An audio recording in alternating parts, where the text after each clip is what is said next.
नमस्कार, आर्या न्यूज देख रहे हैं आप। मैं हूं आपके साथ पल्लवी सिंह। उत्तर प्रदेश बुलेटिन की शुरुआत करेंगे बड़ी खबर से।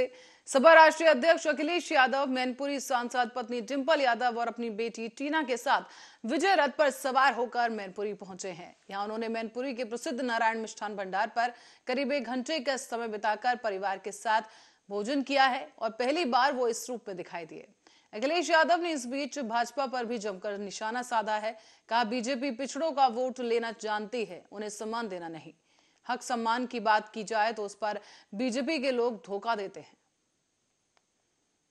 सरकार जानती थी,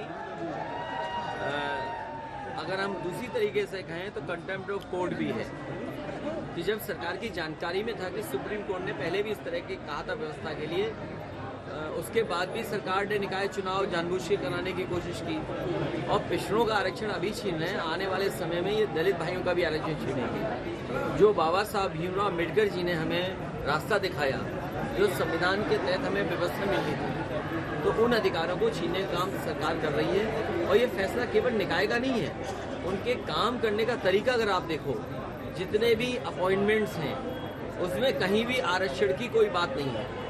आप वाइस चांसलर देख लीजिए, आप वाइस चांसलर के माध्यम से जो अपॉइंटमेंट है वो देख लीजिए।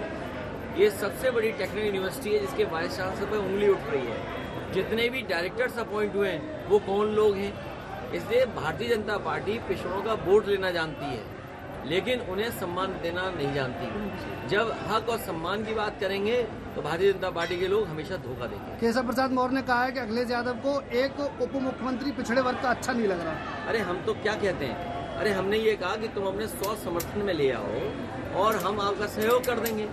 अगर सवाल इस बात का नहीं है, आपके आत्मा मर गई है। जितने भी भारतीय जनता पार्टी में पिछड़े नेता पहुंच जाते हैं उनकी आत्मा मर जाती है। अध्यक्ष जी, कमलनाथ राजीव गांधी को 2024 में पीएम का चेहरा मानते हैं और उसमें नीतीश कुमार ने भी स्वीकृति दी, उनको कोई आपत्ति नहीं है। आपका क्या उसमें? देखिए, चुनाव अभी लोकसभा का नहीं है, लोकसभा का चुनाव होगा तब बात तय होगी। खबर अब औरैया से है, जहां पुलिस अधीक्षक चारू निगम के निर्देश पर जनपद में हर जगह अपराध और अपराधियों के खिलाफ अभियान चलाए जा रहे हैं। फफूंद पुलिस और एसओजी की टीम को इस बीच बड़ी सफलता मिली है और चोरी करने वाले गैंग का पुलिस ने खुलासा करते हुए 5 सदस्यों को गिरफ्तार किया। साथ ही चोरी करने वालों का सामान भी बरामद कर लिया गया है। जो चोरी की गई नकदी थी उसे भी पुलिस ने बरामद कर लिया है।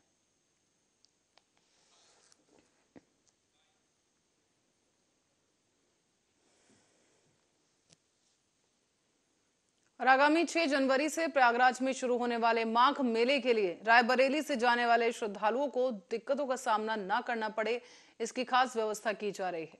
दरअसल आगामी 6 जनवरी से लेकर 5 फरवरी तक चलने वाले माघ मेले के लिए रायबरेली से हर रोज 30 मेला स्पेशल बसों का संचालन किया जाएगा। इसके अतिरिक्त जनवरी महीने में पड़ने वाले इस मौनी अमावस्या और बसंत पंचमी स्नान के लिए भी यहाँ से 100 बसों का बेड़ा तैयार किया गया है। आपको ये बता दें कि माघ माह जो है वो प्रयागराज के संगम तट पर हर साल विशाल मेला लगाया जाता है, जहां देश भर से करोड़ों लोग पुण्य की डुबकी लगाने पहुंचते हैं। ऐसे में रायबरेली जिले से आम श्रद्धालु यहां सुगमता के साथ पहुंच सकें, इसके लिए राज्य सरकार ने हर जिले के साथ रायबरेली से भी स्पेशल बसें चलाए जाने के निर्देश दिए।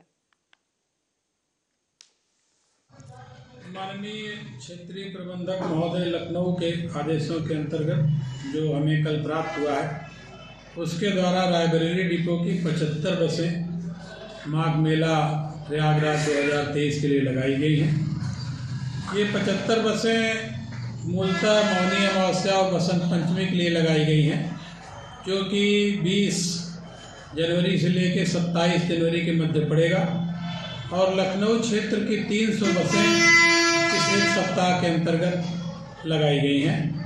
इसके अतिरिक्त सामान्य दिनों के लिए जो माघ मेला 6 जनवरी जो को पूर्णिमा को होता है और 5 फरवरी को समाप्त होगा अगले पूर्णिमा को, उसके लिए 100 बसों का आवंटन किया गया है आदरणीय क्षेत्रीय प्रबंधक महोदय। और G20 देशों के प्रतिनिधिमंडल के आगमन को लेकर प्रशासन शहर की तस्वीर बदलने में लगा हुआ है और दूसरी तरफ बिजली घर बाजार बिना बारिश जल भराव हो गया है। यहाँ पर आपको बता दें कि इससे पूरा बाजार जो है जलमग्न हो गया है, जिसकी तस्वीरें हम आपको दिखा रहे हैं। पानी बढ़ने की वजह से दुकानदारों को भी खासा परेशानी हो रही है और स्थानीय लोगों का ये कहना है कि नाला उफान पर है और इसी के कारण पूरे बाजार में गंदा पानी भर गया है। इससे व्यापारियों को भी बहुत नुकसान हुआ। पूरा व्यापार इस वक्त चौपट हो गया है। इंद्र देवता तो बरसात का सीजन होता है तब बरसात करते हैं, लेकिन नगर निगम का जो हाल है, बिजलीगढ़ शिवाजी मार्केट का क्षेत्र पूरा नरक बना हुआ है और बीमारी की आशंका, कोरोना का कहर जिस तरीके से डर पा रहा है, मुझे ऐसा नहीं लग रहा है कि कोई भयावह रूप हो जाए शिवाजी मार्केट बिजलीगढ़ का। और लाखों लोग, गेट ऑफ इंडिया बोला जाता है बिजलीगढ़ को, लाखों लोग वहाँ से निकलते हैं। जब एक आदमी कहाँ से कहाँ महामारी फैला सकता है, लाखों का क्या होगा। नगर आयुक्त कभी नहीं चेत रहे, नगर निगम कभी नहीं चेत रहा, मेयर कभी नहीं चेता। आप देख रहे हैं किस तरीके से इनकी मंशा समझ में नहीं आ रही है। नाले का बैग पानी, इसका मतलब खातों में आपने सफाइयाँ करी और नाला नरक बना हुआ है, पूरा बैग पानी आके बिना बारिश के। सबसे बड़ी बात तो देखिए, एक सेकंड। और आगरा में फरवरी महीने में प्रस्तावित G20 की बैठक में G20 ग्रुप में शामिल कई देशों के प्रतिनिधि आगरा पहुंचेंगे। ऐसे में आगरा में व्याप्त अर्थव्यवस्थाओं और अव्यवस्थाओं के कारण कहीं शहर की छवि धूमिल ना हो जाए, इसको लेकर स्थानीय प्रशासन मुस्तैद नजर आ रहा है। G20 बैठक के मद्देनजर शहर के VIP रूट को स्वच्छ, बेहतर और सुंदर बनाने की कवायद भी तेजी के साथ की जा रही है। इस बीच मंडलायुक्त अमित कुमार, पुलिस कमिश्नर प्रतिंदर सिंह, जिला अधिकारी नवनीत चहल ने भी सभी विभाग के अधिकारियों के साथ VIP रूट का निरीक्षण किया है। G20 का समिट अभी होने वाला है और हमारे विभिन्न शहरों में, 4 शहरों में, हमारे प्रदेश में भी जगह जगह अलग अलग मीटिंग्स हैं और सेकंड फेज़ में भी अलग अलग जगह पे मीटिंग्स होंगी। उसी को लेके आज हम सभी अधिकारी, कमिश्नर, मैं और DM साहब और बाकी हमारे म्यूनसिपल कमिश्नर और ADA के भी ऑफिसर, सभी लोग यहाँ पे मौजूद हैं। हम लोग अपने इस क्षेत्र में देख के कि क्या सिक्योरिटी अरेंजमेंट्स होने चाहिए, कहीं कोई इस तरह कहीं कोई प्रॉब्लम ना आए। जो हमारे गेस्ट आ रहे हैं और जो हमारी लोकल पब्लिक है, उनकी भी जन भागीदारी अच्छी रहे, वो भी इस पूरे इवेंट को एंजॉय कर सकें। देखिए, जो G20 सम्मेलन हमारे देश में हो रहे हैं जगह जगह, उसी क्रम में आगरा में भी फरवरी के द्वितीय सप्ताह में एम्पावर इंसेप्शन मीटिंग होना है। इसके अलावा मार्च सितंबर में भी मिनिस्ट्रियल ग्रुप की मीटिंग होना है। तो उसी के संबंध में जो व्यवस्थाएं, तैयारियां हैं उसके लिए, जिससे जो हमारे अतिथि आ रहे हैं उनका अनुभव है अच्छा रहे। और चीन में कोरोना की भयावह स्थिति को देखकर सरकार ने कोरोना की रोकथाम के लिए गाइडलाइंस भले ही जारी कर दी हो, पर जमीनी हकीकत कुछ और ही है। यहाँ आपको बता दें कि आज विश्व विख्यात राम नगरी अयोध्या में देश और विदेश से कई लाखों श्रद्धालु नया साल मनाने के लिए अयोध्या पहुंचे थे, जहां अपने आराध्य के दर्शन पूजन करने के साथ ही यहाँ पर लोगों ने अयोध्या नगरी में दर्शन किए हैं और इसी के लिए प्रशासन को सजग रहने की जरूरत थी। लेकिन गाइडलाइंस का अनुपालन कराने की तैयारियों के बीच यहाँ पर प्रशासन बुरी तरह विफल हो गया है। लोगों के चेहरे पर मास्क नहीं नजर आए हैं और ना ही कोई सोशल डिस्टेंसिंग का पालन किया गया। साफ शब्दों में कहा जाए तो सरकार के जो मुलाजिम हैं, वो सरकार का फरमान, उसका मजाक उड़ाते हुए देखे जा रहे हैं। जब जिम्मेदारों से इस बारे में बात की गई तो वो कुछ कहने से कतराते हुए नजर आए हैं। अयोध्या में बढ़ते हुए श्रद्धालुओं की संख्या को देखकर अनुमान लगाया जा सकता है कि शायद यहाँ पर जिम्मेदारों को किसी के भी सेहत से या किसी की जिंदगी से कोई सरोकार नहीं है, वरना सरकार के द्वारा जारी की गई गाइडलाइंस का पालन धरातल पर जरूर किया जा रहा होता।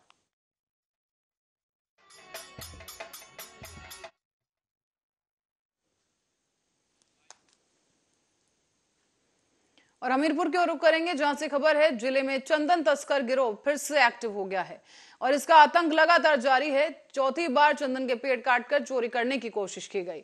बताया गया है कि इससे पहले 3 बार भी चोरी की कोशिश की जा चुकी है। बेशकीमती चंदन के पेड़ों का कटान लगातार जारी है और पेड़ की आवाज जो कटने की आवाज है, ये सुनकर दुकानदार वहां पर पहुंचे, शोर मचाया गया और दुकानदार के शोर मचाने की आवाज सुनकर चंदन तस्कर मौके से फरार हो गए हैं। कोतवाली पुलिस के लिए अब सरदर्द बन चुके हैं चंदन तस्कर और लगातार चौथी बार पुलिस के हाथ से बचकर ये भाग निकले हैं। सदर कोतवाली क्षेत्र के सिंह महेश्वर मंदिर के पास का ये मामला है।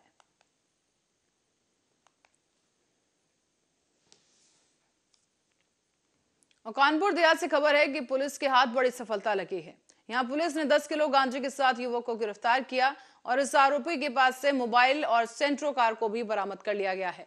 और ये बिहार का रहने वाला बताया जा रहा है, जो कि खरीदारी कर औरैया में गांजा लेकर जा रहा था। 2 लाख रुपए इसकी कीमत बताई जा रही है और पुलिस अब पूछताछ कर रही है।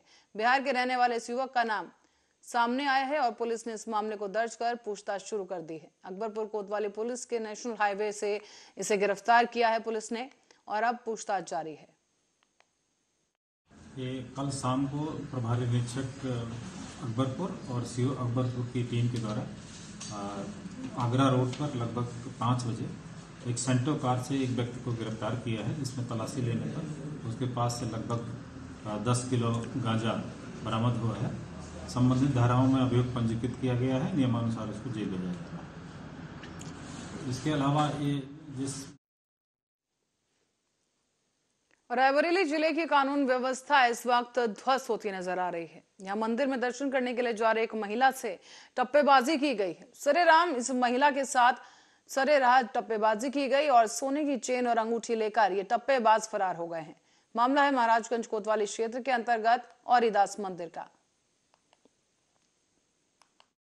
मतलब कोई वैसा सामान तो नहीं रखे हो, तो हम कहें कि नहीं वैसा सामान कैसे रख गए, तो उनसे पूछ रहा तो कहीं नहीं, तो कह रहे हैं कि क्या क्या है। जिससे पूछा कि मतलब क्या काम करती, कहाँ जा रही हो, किस गांव से आ रही हो, कितना पढ़ी हो, हम कहें नहीं हमारा बहुत काम करी तो मतलब। और बिजनौर से खबर है, जहां अमानगढ़ टाइगर रिजर्व रेंज में एक हाथी का शव मिला है। वन विभाग में इस शव को देखने के बाद हड़कंप मच गया है। मौके पर पहुंचे अधिकारियों ने घटनास्थल का निरीक्षण किया है। दरअसल आपको ये बता दें कि अमानगढ़ टाइगर रिजर्व रेंज के मकोनिया बीच कंपार्टमेंट में 18 में वन कर्मियों को गश्त के दौरान इस हाथी का शव मिला है। यहाँ पर आपको ये भी बता दें कि शव जैसे ही पड़ा मिला तो हाथी के शव को तुरंत ही कब्जे में लिया गया है। इसके बाद से हड़कंप मच गया। गश्त के दौरान इस मामले की सूचना भी मिली और रेंज अधिकारी को सूचित किया गया। रेंज अधिकारी और डीएफओ ने घटनास्थल का अब निरीक्षण किया है और आगे की जांच की जा रही है। मकोनिया बीट है, सुबह 8 बजे हमको खबर मिली है कि एक हाथी का जो डेथ हो गया है और ये हाथी वही है जो पिछले 7-8 दिनों से बंधे के पास में देखा जा रहा था। चलने में इसको काफ़ी दिक्कत हो रही थी और ये काफ़ी कमज़ोर भी हो गया है और इसके कान के पीछे जो है चोट लगा। अब बुलंदशहर से खबर है कि दिन दहाड़े एक ज्वेलरी शॉप लूटने वाले 2 लुटेरों को पुलिस ने ढेर कर दिया है। इनका नाम आशीष और अब्दुल बताया जा रहा है और ये दोनों ही लुटेरे बुलंदशहर सिटी कोतवाली पुलिस और खुर्जा पुलिस की चपेट में आए हैं, जहां पुलिस ने इन्हें ढेर किया। 2 महीने पहले ही धमेंडा अड्डे पर लुटेरों ने एक ज्वेलरी की दुकान पर लूटपाट की थी। इसके मालिक को गोली मारकर दुकान में लूटपाट की गई और सिटी कोतवाली और पहासू थाना क्षेत्र में हुई लुटेरों से पुलिस की यह मुठभेड़, जहां जवाबी फायरिंग में आशीष और अब्दुल नाम के दोनों लुटेरे ढेर हो गए हैं। लुटेरों के कब्जे से लूटे गए सोने और चांदी के गहने और तमंचा कारतूस बरामद किया गया।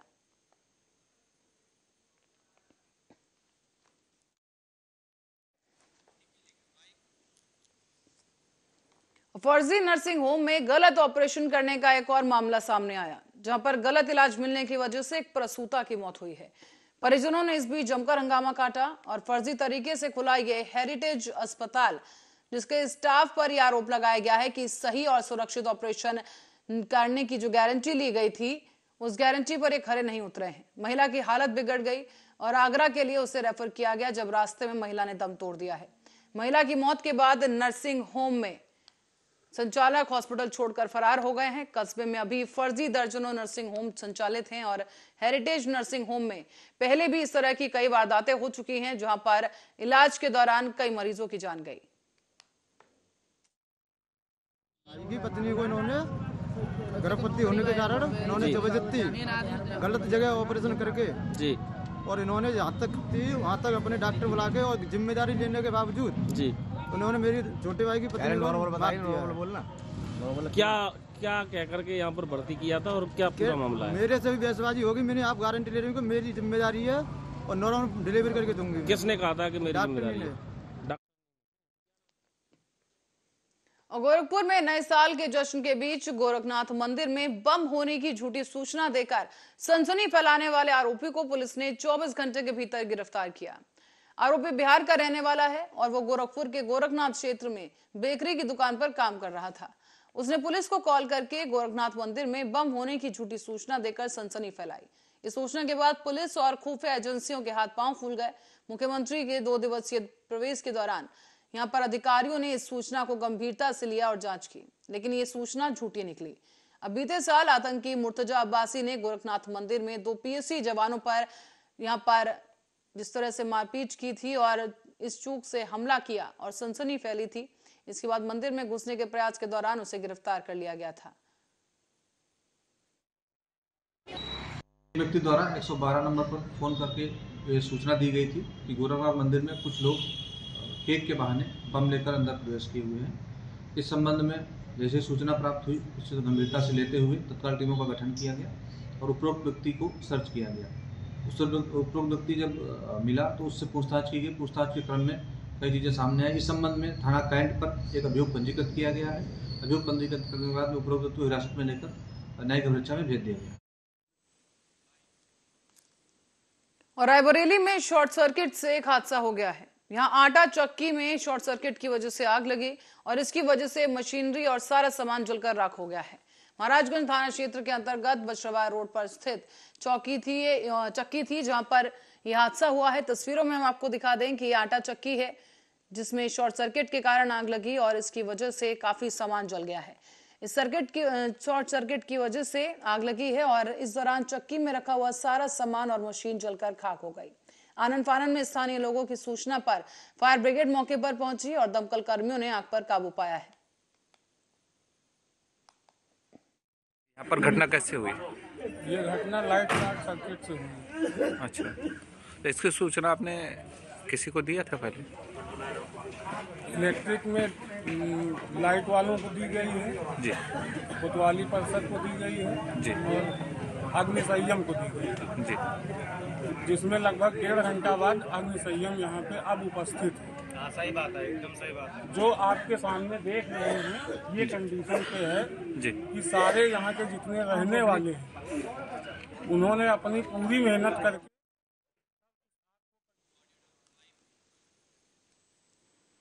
और रायबरेली पुलिस को टप्पेबाजी की झूठी सूचना देकर खुद पैसे हड़पना 2 युवकों को महंगा पड़ गया है। पुलिस ने दोनों को गिरफ्तार किया और जेल भेजकर अब यह मामला सालौन कोतवाली का बताया जा रहा है। यहाँ आपको ये बता दें कि मोहम्मद कैफ निवासी शिवनगर खदरा जनपद लखनऊ का ये मामला है जहां पर डिलीवरी बॉय ये शख्स है और उसने सूचना दी कि इलाहाबाद से बिस्किट की डिलीवरी करके जब वो लौट रहे थे तभी 2 लोगों ने उनसे लिफ्ट मांगी। लिफ्ट देने पर गाड़ी में रखे गए करीब 1,90,000 रुपए लेकर आरोपी फरार हो गए।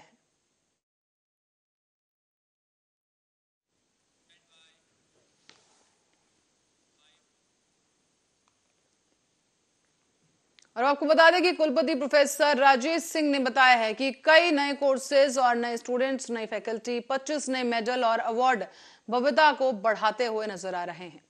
कुल कितने गोल्ड मेडल होंगे ये बाद में होने वाली बैठकों में निर्धारित किया जाएगा। खबर है गोरखपुर से जहां पर कुलपति ने अहम जानकारी दी। साथ ही इस बीच वीसी प्रोफेसर राजेश सिंह ने बताया है कि पिछले साल इम्प्रूवमेंट का साल रहा और पिछले 5 से 6 फैकल्टी रही और अब वो 12 हो गई है। 65 साल में करीब 57 कोर्स की अपेक्षा आज 140 कोर्स हो गए हैं। बाजार की डिमांड के अनुसार प्रोफेशनल कोर्सेज को बढ़ाया गया है। सोचा कि 1-2 पत्रकार भाइयों ने कहा कि इंटरेक्शन नहीं हो पा रहा है डायरेक्ट, तो हमने कहा इस समय मैं बुला के सबसे डायरेक्ट इंटरेक्शन कर सकता हूं। और पिछले साल हम लोग का साल अचीवमेंट्स का रहा, बहुत सारे कार्य हुए हैं, बहुत सारी नई 12 फैकल्टी हो गई है। पहले जो 6 फैकल्टी थी, 5 फैकल्टी थी, वो 12 बढ़ गई। और गोरखनाथ मंदिर में बम की झूठी सूचना देने वाले को पुलिस ने गिरफ्तार किया है। बताया जा रहा है कि आरोपी बिहार का रहने वाला है और वो गोरखपुर के गोरखनाथ क्षेत्र में बेकरी की दुकान पर काम करता था। व्यक्ति द्वारा 112 नंबर पर फोन करके सूचना दी गई थी कि गोरखनाथ मंदिर में कुछ लोग केक के बहाने बम लेकर अंदर प्रवेश किए हुए हैं। इस संबंध में जैसे सूचना प्राप्त हुई उससे गंभीरता से लेते हुए तत्काल टीमों का गठन किया गया।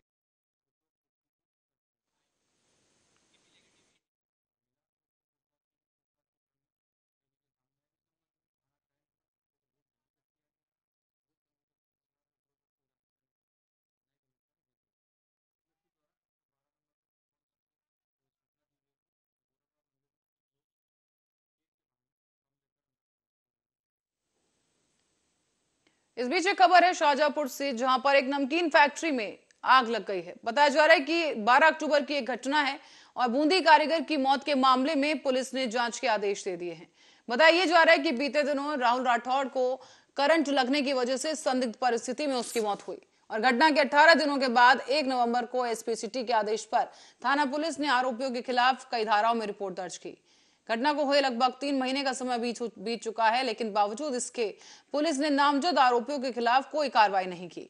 मृतक की मां विमला देवी और बहन पिंकी का दावा है कि आरोपी आए दिन धमकियां उन्हें देते हैं। पूरे परिवार को जान से मारने की धमकी दी जा रही है और पुलिस के पास शिकायत भी की गई, लेकिन अब तक कोई कार्रवाई नहीं की गई है। हमारे लड़के को इन लोगों ने करंट लगा के मार दिया। विपिन ने, आकाश ने, अमन ने, गोविंद ने, भरत ने, इन लोगों ने, भरत श्रीवास्तव ने, और इन लोगों ने करंट लगा के मार दिया। हमारे लड़के को 1 घंटा बाद सूचना दी कि उसको करंट लग गया। जब तक हमारा लड़की नहीं गई, लड़का गया, जब तक मुझे सब लोग